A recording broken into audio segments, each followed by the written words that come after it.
Amém, queridos? Graça e paz. É um grande carinho e satisfação que nós estamos aqui, uma noite de festa, louvor, adoração e gratidão ao nosso Deus, aonde que nós estaremos consagrando 47 irmãos, separando para o ministério, e é uma noite muito especial, muito significativa na vida de cada um de nós, principalmente por mim como pastor da igreja. E eu gostaria de deixar um pensamento aqui, para a amada igreja, os irmãos, os nossos apacentadores e pastores, líderes, que têm andado conosco nessa caminhada, e Deus tem cumprido cada dia as promessas e as provisões dele sobre cada um de nós. E a palavra do Senhor, ela é rica em conteúdo para as nossas vidas, e eu quero deixar algum pensamento, alguns textos de referência, porque dentro da nossa visão do ministério, nós separamos irmãos, consagramos. Isso faz toda a diferença também para que você possa exercer no reino de Deus.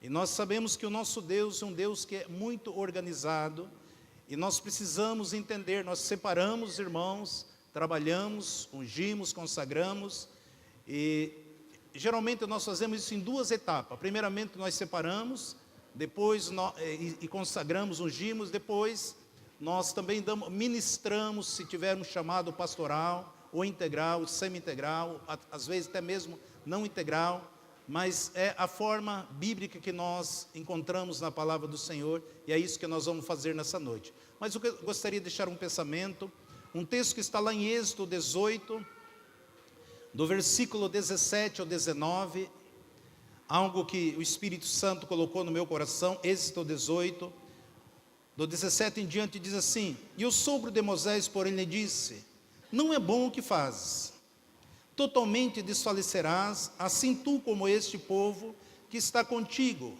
porque esse negócio é muito difícil para ti. Tu não podes fazer. Ouve agora a minha voz, eu te aconselharei, e Deus será contigo. Se tu pelo povo diante de Deus, e leva as tuas causas a Deus. E tu dentre todo o povo, procura homens capazes. Versículo 21. E tu dentre todo o povo, procura homens capazes, temente a Deus, homens de verdade, que aborreçam a avareza, e põe sobre eles por maiorais de 1000, maiorais de 100 e de 10. Versículo 22. Para que julgue este povo em todo o tempo, e seja que todo negócio pequenos o julgue, e assim de ti mesmo te aliviará da carga, e eles levarão contigo. Amém. Pai, eu quero agradecê-lo, Senhor, por esse texto. Quero te louvá-lo, Senhor, por cada um dos teus filhos que se encontra aqui, todos os nossos queridos amados, todos os nossos convidados. Pai, muito obrigado pela presença de cada um dos nossos queridos amados aqui neste lugar. Espírito Santo de Deus, em nome de Jesus Cristo de Nazaré, que nesse momento o Senhor traga a revelação, a compreensão desse texto nas nossas vidas, sobre o coração da tua igreja, para que teu nome seja glorificado, para que a tua igreja avance, cresça em graça, em conhecimento e sabedoria, e que o Senhor nos encha e possamos andar cheio do teu Espírito. É que eu te peço e te agradeço em nome de Jesus. Amém.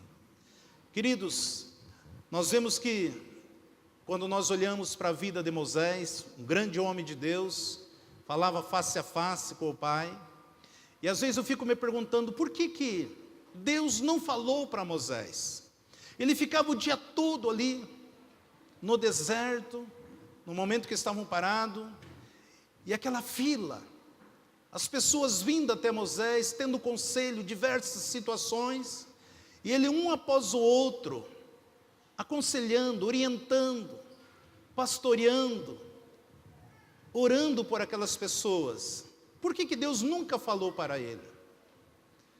Porque aquilo que nós sabemos fazer, não é preciso Deus falar.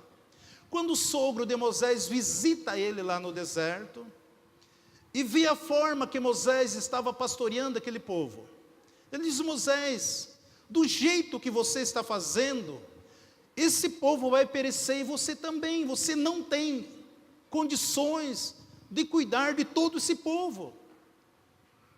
Você pega, escolha homens capazes entre vocês. E separa aí grupo de 1000, grupo de 100, grupo de 10, 50. E delega esses homens para te ajudar. As coisas simples, eles resolvem entre eles. E as coisas mais difíceis, traz a você. E aí você vai julgar. Porque assim eles vão aliviar a carga que está sobre os seus ombros. E eles vão carregar junto todo esse peso, toda essa situação, porque senão o povo vai perecer. E ele atentou o conselho do seu sogro. E assim ele escolheu homens capazes, pessoas que tinham capacidade, pessoas que tinham responsabilidade, pessoas que tinham o temor de Deus, pessoas comprometidas com o reino de Deus, pessoas que amavam o seu próximo, pessoas que não era uma das qualidades, não seja avarenta, mas pessoas que realmente ela possa ter compromisso com o seu próximo, e assim delega aquilo que Deus colocou para você, delega sobre eles, para que juntos você possa conduzir este povo. E assim foi que Moisés tomou essa decisão. Então ele separou alguns capitães, alguns oficiais, para estar junto com ele. E ali ele delegou a autoridade sobre esses capitães. E assim ele conseguiu levar adiante e cumprindo dia após dia o propósito de Deus diante de todo o seu ministério. E é isso que nós estamos fazendo aqui também. O próprio Jesus, quando nós vemos Mateus 9, a partir do versículo 35, a Bíblia diz que Jesus percorria todas as cidades e aldeias, ensinando na sinagoga deles, e pregando o evangelho do reino, e curando todas as enfermidades e moléstia entre o povo. E ele, vendo a multidão, teve grande compaixão deles, porque andavam desgarrado e errante, como ovelha que não tem pastor. Então disse aos seus discípulos: a seara realmente é grande, mas poucos são os ceifeiros. Rogai, pois, o Senhor da seara que mande ceifeiros para a sua seara. O próprio Jesus, diante de tantas vidas que vinham até ele falou: olha, é muito, essa multidão estão perecendo, eles estão andando como ovelhas sem pastor. Ele chama os discípulos e diz: olha, rogue o dono da seara, para que envie ceifeiro, trabalhadores, para que ajude, para que venha dar assistência a esse povo, cuidar desse povo. E Jesus andava no dia a dia após dia. E eu sei que eu nem se comparo com Jesus, mas eu tenho uma agenda muito cheia também. Atendemos muitas pessoas da cidade, de outras cidades. Eu lembro quando tinha cerca de uns 20 membros aqui, nós orávamos, pouquinhas pessoas, o Espírito Santo falando no meu coração: vai chegar um momento que eu vou mandar tantas pessoas para que você esteja orando, ministrando por essas vidas. Eu falei: Deus, nós não temos nem 25 membros. Como que vai vir tantas pessoas? Hoje eu tenho visto isso real na minha vida. Vem pessoas do Paraná, de São Paulo, Santa Catarina, ligo da Inglaterra, Estados Unidos, Portugal, e muitas pessoas têm vindo aqui e telefonemos, a gente tem orado, atendido muitas vidas. E isso traz, acarreta. Então nós precisamos, chega um momento que nós precisamos compartilhar, distribuir também, e liberar para que esses queridos cresçam, desenvolvam o seu ministério. Por quê? Porque se não tiver obreiro suficiente, a obra do Senhor não pode crescer. Uma obra que não tem pessoas, não tem apacentadores, não tem líder, não tem oficiais, ela não pode crescer. Porque ela fica limitada, o povo vem, não recebe, sofre, perece. Por quê? Como o sogro de Moisés falou, esse projeto, essa obra sua é muito difícil, não é fácil. Você precisa de auxiliar, você precisa de ajuda. E assim o próprio Jesus falou, clama o dono da seara para que mande mais, envie mais, para que possa atender. O Senhor sempre falou no meu espírito que esse ministério com o qual nós estamos engajados, é um ministério que Ele levantaria muitos líderes, muitos homens e mulheres, que Deus levantará aqui, eu como pai espiritual, eu tenho profetizado para que Ele chegue aonde que eu não consigo chegar. Que o Senhor possa encher, que eles possam entrar em outras nações, outros povos, outras línguas, outros dialetos, outros costumes, e que estejam levando esse evangelho da paz, da restauração, da edificação, para que vidas sejam restauradas, vidas sejam transformadas, para que o céu esteja sendo povoado dia após dia, porque Deus abençoa a vida, restaura, liberta e salva através de pessoas, de nós como ser humano, mas filho de Deus. Deus opera. Quando nós olhamos para o Atos dos Apóstolos, qual é o perfil desses líderes? Tem que ter algumas condições. No capítulo 6, o versículo 3, diz assim, quando os apóstolos também estavam enfrentando uma situação muito difícil, o povo ia crescendo, ia se multiplicando, e chegou um momento que eles não conseguiam dar assistência das coisas simples, como na área social, eles começaram a ter enfrentando algumas situações, vinha muitas situações para que eles pudessem resolver. Em Atos 6, 3 diz assim, escolhei, pois, dentre vós 7 varões de boa reputação, cheios do Espírito Santo e de sabedoria, os quais constituímos sobre esse importante negócio. E os apresentaram antes aos apóstolos, e esses, orando-lhe, impunham as mãos. E crescia a palavra de Deus em Jerusalém, e se multiplicava o número dos discípulos, e grande parte dos sacerdotes obedecia à fé. Ou seja, os próprios religiosos na época, eles abraçavam a fé. Foi liberado, os apóstolos escolheram homens cheios do Espírito Santo, de boa reputação, pessoas íntegras, pessoas honestas, pessoas capazes, pessoas com responsabilidade. E ali impunha as mãos sobre a vida desses queridos. Então eles conseguiram também ajudar, pastoreando, cuidando, porque essa é a vontade do Senhor. Esse é o desejo do Senhor, porque Deus é um Deus que se manifesta de uma maneira tão grandiosa. Ele abençoa a vida através de vida, Ele salva a vida através de vida. Quando o povo clamava por um rei, nós sabemos que Saul foi o primeiro rei, Davi foi o segundo rei de Israel. Interessante que esses dois reis, eles foram pastores. Saul era pastor e Davi também era pastor. E Deus chamou esses homens porque eles tinham o perfil de pastorear.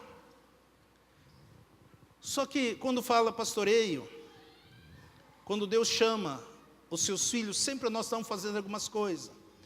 E Saul, lá em 1 Samuel 9:3, diz que os pais, o pai de Saul perdeu a sua jumenta, e diz assim, e perderam-se a jumenta de Quis, pai de Saul, pelo qual disse Quis a Saul, seu filho, toma agora consigo um dos moços, e levanta-te, e vai buscar as jumentas. No versículo 6, porém, eles procuraram, e não conseguiram achar. No versículo 6 diz assim, porém ele disse, eis que há nessa cidade um homem de Deus, homem honrado é, e tudo o que diz, sucedendo assim, infalivelmente, vamos agora lá, porventura nos mostrará o caminho que devemos seguir. Então nós sabemos que o pai de Saul perdeu a sua jumenta. Chegou seu pai, filho, eu quero que você vá atrás das jumentas. E ele saiu e ficaram cerca de 3 dias procurando a jumenta. E não acharam. Mas souberam que ali na região tinha um homem de Deus, que era Samuel. Mas tudo era um propósito, era um projeto de Deus tramado, para que Saul chegasse até onde estava Samuel, o profeta de Deus. Porque sempre Deus vai usar alguém para delegar a unção, para liberar a virtude, para liberar o poder, para liberar a graça sobre a vida das pessoas. E no versículo 9 diz assim, que sucedeu, pois que, 10:1.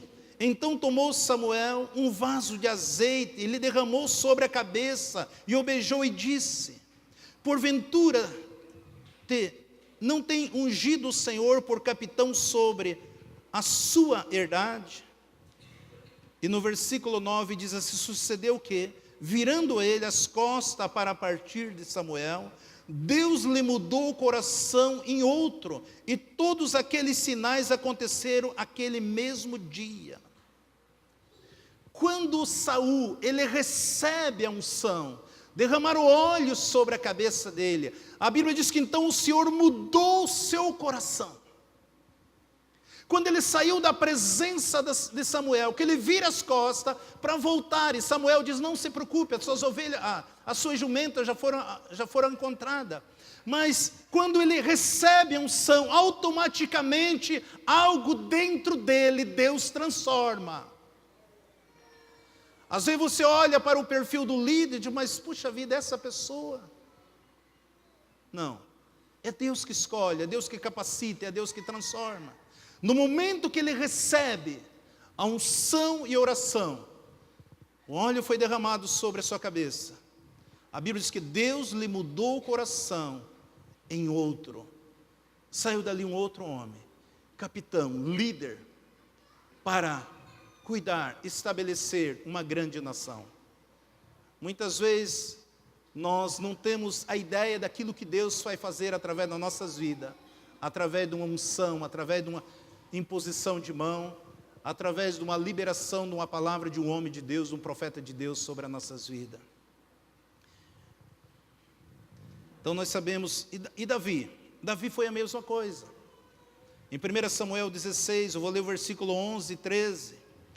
E disse mais Samuel a Jessé: acabaram-se os mancebos.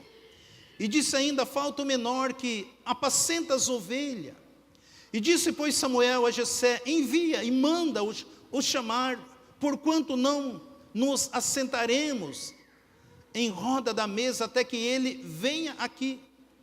Versículo 12. Então mandou em busca dele, e o trouxe.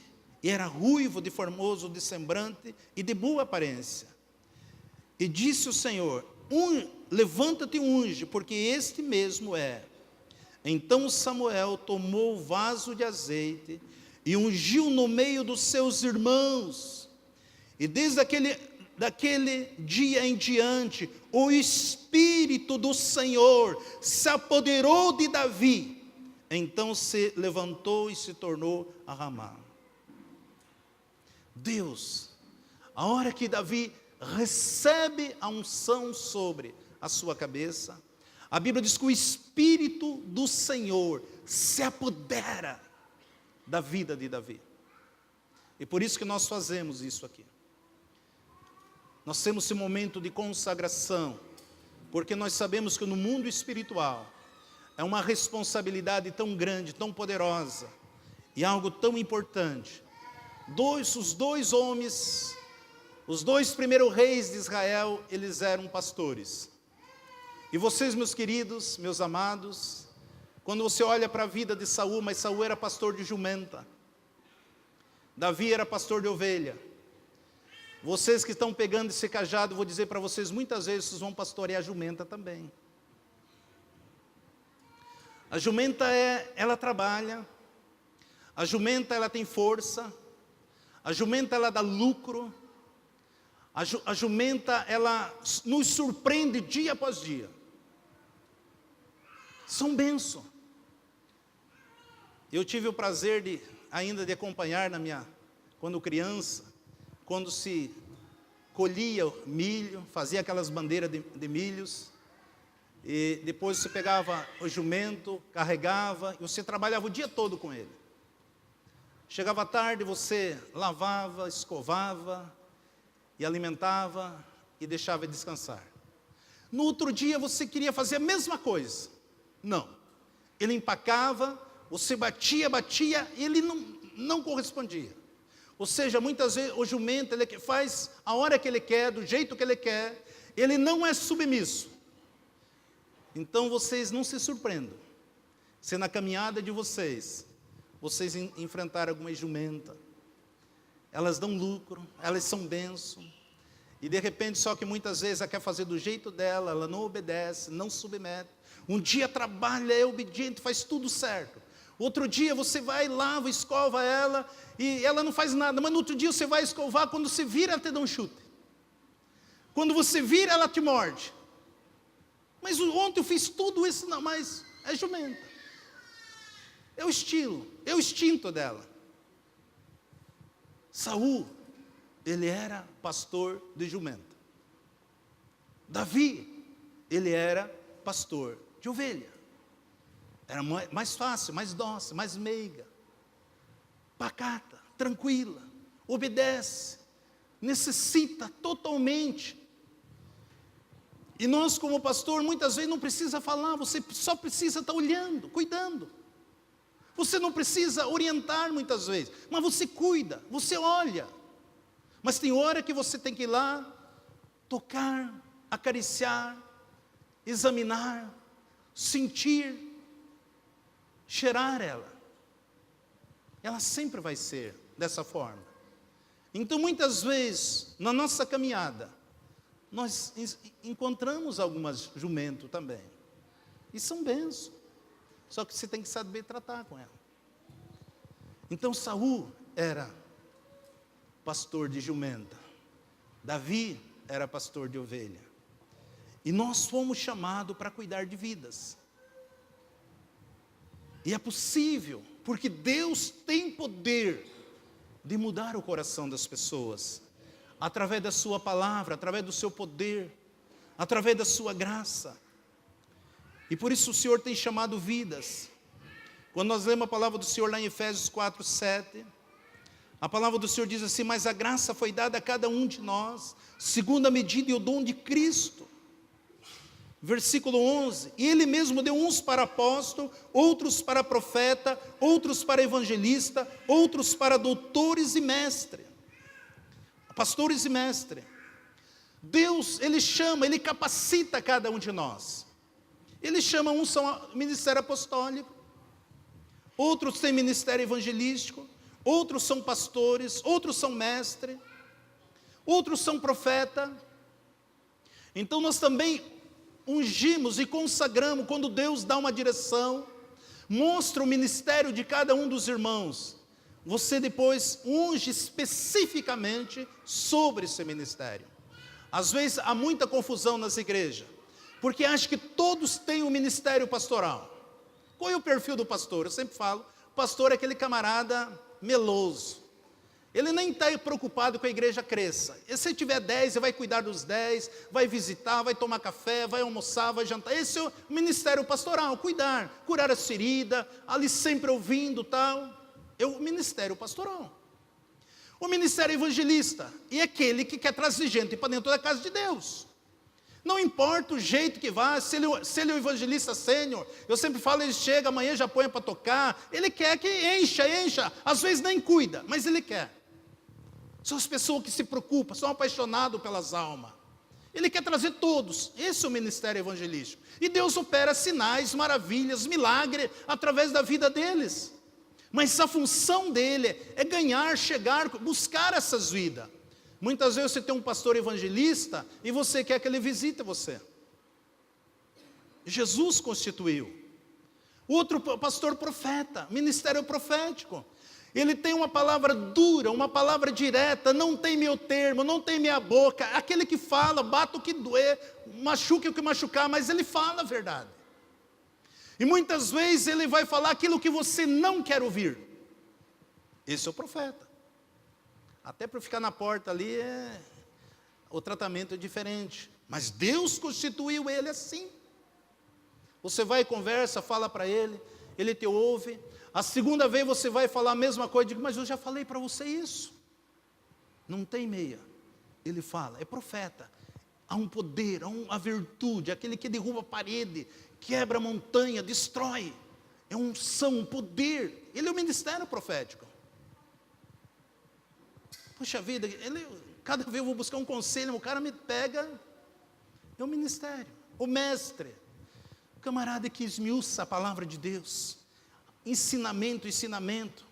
Ele não se dá bem nas igrejas meio penteca, porque é pentecostal, porque gosta do barulho, ele traz direção, traz fundamento, ele orienta, ele ministra, e muitas vezes a pessoa não quer aprender, quer ir no oba-oba, e o mestre não, ele vai mostrar, trazer alicerce também, fundamento, orientando a igreja. Se a igreja não tiver os 5, e o ministério apostólico, o ministério que tem visão, que dá estrutura, que ele vê aquilo que nós não conseguimos ver. Talvez aparentemente ele fica deitado numa rede, mas o pensamento dele está em estruturar, organizar e liberar pessoas. Quando nós entendemos a cada função dos seus líderes, então nós resolvemos muitos problemas dentro da igreja. E o Senhor que chama, uma igreja que não tem os 5 ministérios, é como você ter um grande reservatório de água. E se você tem só o ministério pastoral, só uma torneirinha aberta. O importante é que as 5 estejam continuamente jorrando água. E quando nós entendemos, e cada um de nós, a Bíblia diz que o Senhor nos chamou, nos escolheu, para que nós estejamos realizando. Querendo, veja o versículo 12, querendo o aperfeiçoamento dos santos para a obra do ministério, para a edificação do corpo de Cristo, até que todos cheguemos à unidade da fé e ao conhecimento do Filho de Deus, o varão perfeito, aí a medida e estatura completa de Cristo. É isso que o Senhor quer para as nossas vidas. Então nós precisamos, amado, todos nós, devemos levar a palavra de Deus, o Evangelho simples, na nossa simplicidade, amar as pessoas, cuidar de vidas. Não precisa nós querer reventar a roda novamente, não. O Evangelho ele é simples, as coisas de Deus é simples. Nós não somos um melhor do que outros, depende do esforço, dedicação de cada um de nós. Nós precisamos ser responsáveis por aquilo que Deus colocou nas nossas mãos. Nós precisamos estarmos atentos à voz do Espírito Santo de Deus. A importância de vocês obedecer a palavra de Deus. De nós estarmos continuamente orando a Deus e obedecer a Deus. E estamos atentos à palavra do Senhor. Sermos submissos, aprender a honrar as pessoas, saber perdoar as pessoas. Isso é algo indispensável na vida de qualquer líder. Líder que não perdoa, líder que amaldiçoa, líder que anda irado, líder que anda estressado, não vai chegar a lugar algum. Algo infalível na vida de todo líder é aprender a perdoar, abençoar e orar pelos seus inimigos, segundo a palavra de Deus, não deixar rancor, ódio, porque um líder fora do caminho de Deus se torna um instrumento na mão de Satanás. Eu sei que é uma caminhada. Vocês hoje, porque receberam unção, não quer dizer que vocês estão super, 100% perfeito, não. É um tratamento, dia após dia, Deus acrescentando, Deus liberando, Deus confirmando. E sabendo que através da vida de vocês são um canal para povoar o céu e sacar o inferno. Essa é a vontade de Deus, esse é o querer de Deus. Lembra-se que você é rei e você é sacerdote. A Bíblia fala em Apocalipse 5:10 que Deus nos fez reis e sacerdote para governar a terra. Como rei, você tem autoridade, a palavra do rei tem poder. Como sacerdote, você entra na presença do Senhor. Você queima incenso, que são as suas orações, o seu louvor, a sua adoração a Deus. Lembra-se que o poder é Deus que manifesta através das nossas vidas. Que nós mesmos somos apenas um instrumento para que o Espírito Santo de Deus possa operar. Lembre que você é um povo santo. Lembre que nós somos uma raça eleita. Nós somos propriedade exclusiva do Senhor. Que nós estamos aqui num momento que é tão passageiro e que Deus tem um propósito, uma missão na vida de cada um de nós. E que o nome do Senhor seja glorificado sobre a vida de cada um dos nossos queridos amados. Eu tenho uma lista dos irmãos aqui, muitos falam, o pastor não nos comunicou. Sim, eu falei com cada um de vocês. Eu sou um homem de uma palavra só. E eu falei com cada um dos irmãos, talvez falei alguns com 2, 3 meses atrás, mas falei. Então nessa noite nós estaremos aqui dedicando, separando, consagrando. Eu vou estar chamando os irmãos aqui na frente, eu poderia chamar todos queridos aqui, mas eu vou poupar vocês, porque nós vamos estar consagrando 47 pessoas aqui.